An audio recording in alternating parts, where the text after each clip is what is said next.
Once you get to the point where double overhand doesn't work, you have a few different options. You can do what we coach our lifters to do, and that's a hook grip. I think it's a personal favorite of mine, just because it's symmetrical. You're basically taking your hand and placing your thumb between the bar and the rest of the fingers, all right? So, there's a barbell over here, that's all right. So, we're taking it, placing our thumb in between, and that sounds uncomfortable, and it is. And it's not fun when you first do this, and then you're gonna look at your coach after a set and be like, is this a joke? We do that all the time now?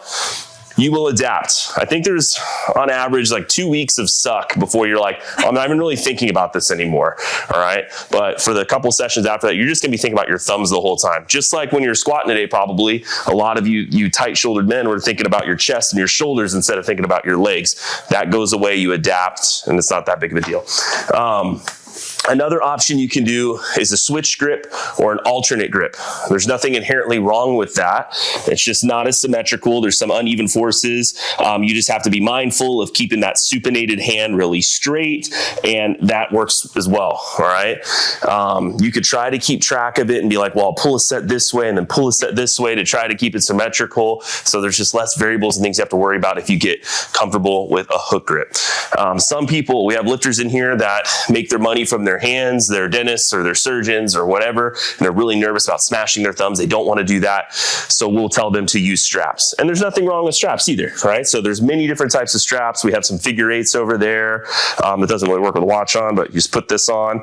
And what this does is it effectively takes out, removes your grip as being the limiting factor. And it puts some pressure on the wrists rather than having the pressure be what your grip can hold, all right? And this is helpful for as you're an advanced lifter, so I can kind of have a real loose grip here and the wrists are still holding the weight. If you're an advanced lifter and you're doing multiple sets of deadlift across, or you're doing an assistance or supplementary lift like an RDL or something where you're doing a lot of high reps or having to hold on to a weight for a long time or slow reps, right? We want to work the posterior chain, we want to work that muscle group, we don't want to work our grip, all right?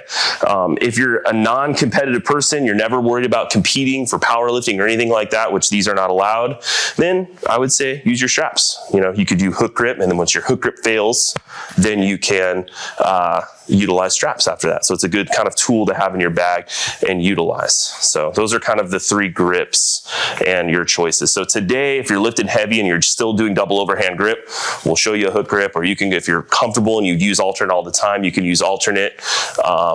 If it's something you don't use and all of a sudden your grip fails and you switch over it and you do it for the first time, that could be an instance where you might rupture a bicep. And if you're wondering what a ruptured bicep scar looks like, it looks kind of like that. And so, you know, I made a few mistakes. This was 2 years ago, had to have surgery, have it reattached. It's nothing that I'm hesitant to even tell you the story because I don't want that to be in your head when you're going into your first deadlift session. I made about 4 stupid mistakes that I would never have a client do, but basically pre-exhausted. Grant and I, who's the owner of the gym, we went to a gym. We were lifting a bunch of weights, moving plates out, putting our beautiful strength co plates in the gym. So we pre-exhausted ourselves. I wasn't even supposed to deadlift that day. I had done a bunch of weighted chin-ups that morning, went and loaded probably 4,000 pounds of weight back and forth. Grant comes up with the idea that we're going to do some deadlifts for content. And I said, I really shouldn't. I just deadlifted on Friday. It was Monday, but oh, whatever, I'll do it. I do this, I get my grip starts failing because I'm tired, about 495. We're not at our gym. I look around, where are the straps at? Hook grip's failing. Didn't see any straps. I go, whatever, I'll do alternate, but I don't do alternate very often at all. So now I'm asking my body to do something while already fatigued that it's not adapted to do. The weight wasn't particularly super heavy for me, but for that supinated arm that's not used to doing that, it absolutely was. I locked out 515, popped on me.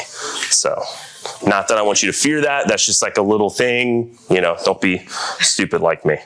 But I'm deadlifting again, everything's fine. So, you know, yeah. I always use alternate grip when I get to a certain weight. I always have that fear because I've seen all the videos. Yeah, yeah. Is it a bent arm? What causes it? So what is all of a sudden a quick loading of the bicep. So if you have a bent arm and then all of a sudden your body takes on the weight, or that bicep tendon all of a sudden takes on the weight because you go from a bent arm to a straight arm, right? The same reason why we don't try to pull the weight. Jeff mentioned, you know, our arms are ropes, right?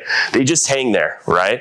If we try to bend, right, you might be able to do it at a certain weight, but eventually the weight's going to win. It's going to straighten your arms out. And we don't want the weight to straighten our arms out. That's when you have a recipe for that.